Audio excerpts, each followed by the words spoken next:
What's up, you guys? I want to talk about some of the things that you should very seriously consider and be aware of whenever we see a FedEx route seller that is only selling some, but not all of their routes. Sometimes they call these things a carve out or a split CSA. Doesn't matter what you call it. The point is, they're not selling everything, and we need to figure out whether that's a good or a bad thing.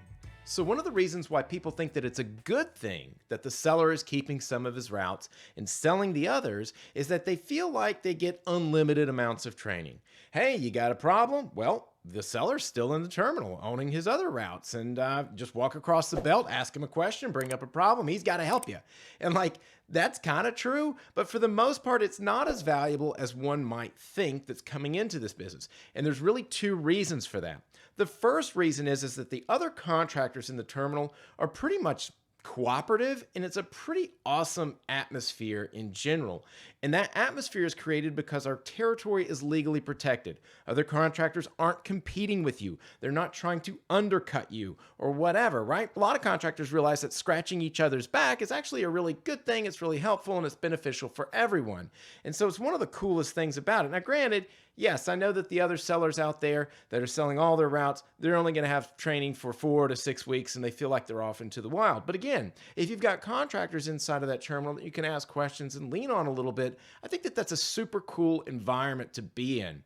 The second reason is that the terminal manager that is inside of that terminal is basically there solely to help out contractors. His job is to make sure contractors succeed, i.e. deliver all their packages successfully, right? That's his job. And so if you do have questions and problems or whatever, you have someone there basically on site that you can bring up any sort of problems and questions and concerns to be able to make your business better and continue to succeed. So another reason why people think that this is good is they feel like the seller still has faith in the business model itself. Like, hey, if he thought his business was terrible, he'd sell all of his routes, but he's only selling half, so it must mean that he cares about the business, still likes it, wants to stay in it. That may be the case, but we're probably missing some pieces of information because we don't know why he is really selling to begin with. Now, I know most people, when they think that they're doing their evaluation, they say, I'm going to ask the broker why this guy is selling. That's good evaluation. And they ask the broker, and the broker says, oh, he's just wanting to scale out a little bit. He's getting close to retirement. It's just a little bit too much for him to handle. He wants to stick around, but the business is still very, very good.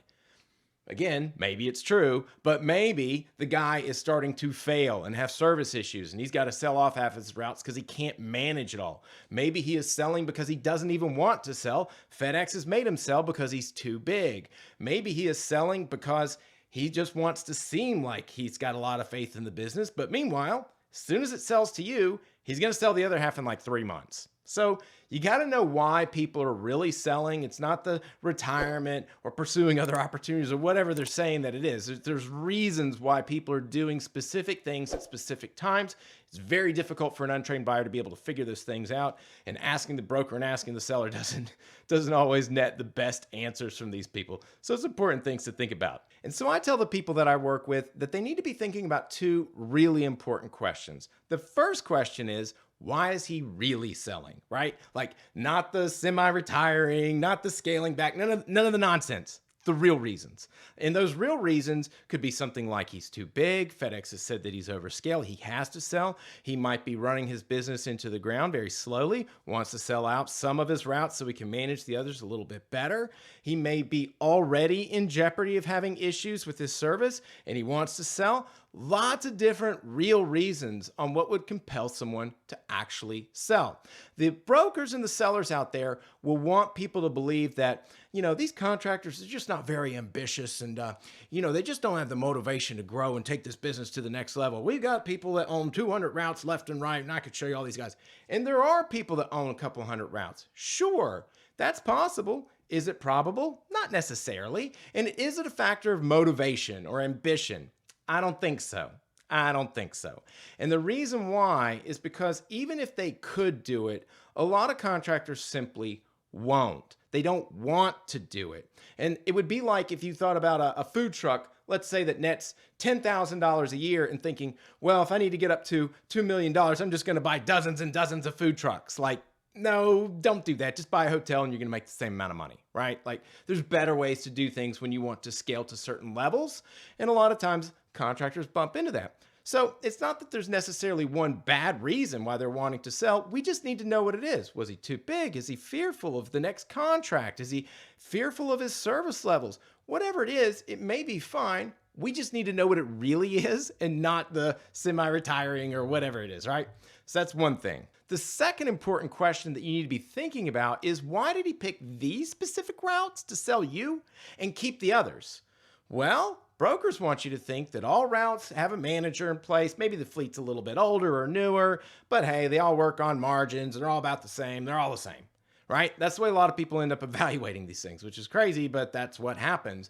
And the reality is that some routes are high risk, high reward. Some routes are very low risk, low reward. Some take a ton of time and they're cash cows. Some don't take much time at all, don't make very much either. All routes are really different. And the more you can see those differences, the better you can evaluate them and start to see why he would pick those routes. Now, a lot of times people come to me and they say, well, the reason he's selling me these routes is I know they got to be the bad ones, right? I'm getting the duds. He's going to keep the best ones. That's not necessarily the case either. Like if you imagine a real estate rehabber, he wants to take garbage houses and polish them up, make them real nice, and then turn around and sell them at a premium. So you may be getting the best routes, you're paying a premium for it, but you may be getting those best routes. Sometimes they just decide to sell you the duds because they know untrained buyers can't tell the difference. They think they're all working on margins, there's a manager in place, and the fleets are pretty much all the same.